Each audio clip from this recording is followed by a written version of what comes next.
అందరికీ నమస్కారం. వివేక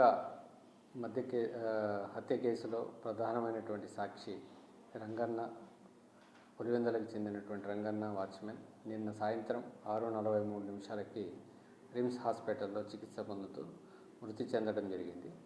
అతని భార్య ఇచ్చినటువంటి కంప్లైంట్ మేరకు కేసు రిజిస్టర్ చేసి దర్యాప్తును కొనసాగించడం జరిగింది. ఆ దర్యాప్తులో భాగంగా ఈరోజు పోస్ట్మార్టం కంప్లీట్ చేయడం జరిగింది. ఈ కేసులో ప్రధానమైనటువంటి అంశం ఏంటంటే, ఇది ఒక హైలీ సస్పీషియస్ మరణంగా భావించడం జరుగుతుంది.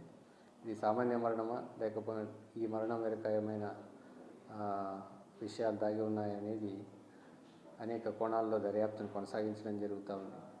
గతంలో కూడా వివేకానంద రెడ్డి గారి హత్య కేసులో ప్రధానమైనటువంటి సాక్షులు ఒక్కొక్కరుగా మరణించడం జరుగుతుంది. ఇప్పటి వరకు రంగన్నతో కలిపి 4 ప్రధాన సాక్షులు విడతల వారీగా మరణించడం జరిగింది. దాని సీక్వెన్స్ను మనం చూస్తే, శ్రీనివాసరెడ్డి 2019లో మరణించడం జరిగింది.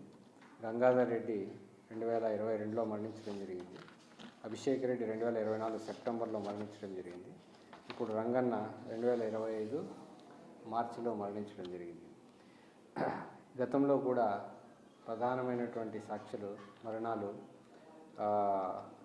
ఏ విధంగా జరిగాయి అనేటటువంటిది ఒక సీక్వెన్స్లో జరిగాయి అనే యాంగిల్లో దర్యాప్తు చేయడం జరుగుతుంది. ఈ మరణాల వెనుక ఒక సీక్వెన్స్ ఉన్నట్లుగా అనుమానిస్తూ ఉన్నాము. ఈ కేసును అన్ని కోణాల్లో దర్యాప్తు చేయడం జరుగుతుంది, ఇంక్లూడింగ్ సైంటిఫిక్ ఇన్వెస్టిగేషన్ యాంగిల్లో కూడా దీన్ని దర్యాప్తు చేస్తున్నాము. ఈ వివేకానందరెడ్డి గారి హత్య కేసులో ప్రధానమైనటువంటి సాక్షులు ఒక్కొక్కరుగా మరణిస్తున్నారు. దీనికోసము ఇన్వెస్టిగేషన్ చేయడం కోసం స్పెషల్ టీమ్ని ఫామ్ చేసి అన్ని కోణాల్లో దర్యాప్తు చేస్తూ ఉన్నాము.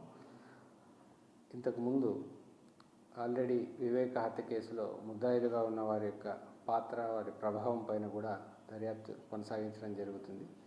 ఎందుకు సాక్షులు మరణిస్తున్నారు అనేది తెలియాల్సి ఉంది.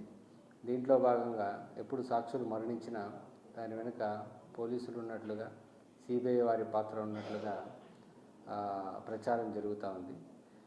దీని వెనుక, ఈ ప్రచారాల వెనుక ఎవరున్నారనేది కూడా అన్ని కోణాల్లో విచారించడం జరుగుతుంది. సైంటిఫిక్ యాంగిల్లోనూ, అదేవిధంగా ఎక్స్పర్ట్స్ టీంతోనూ ఈ కేసును అన్ని కోణాల్లో త్వరితగతిన దర్యాప్తు చేయడం జరుగుతుంది.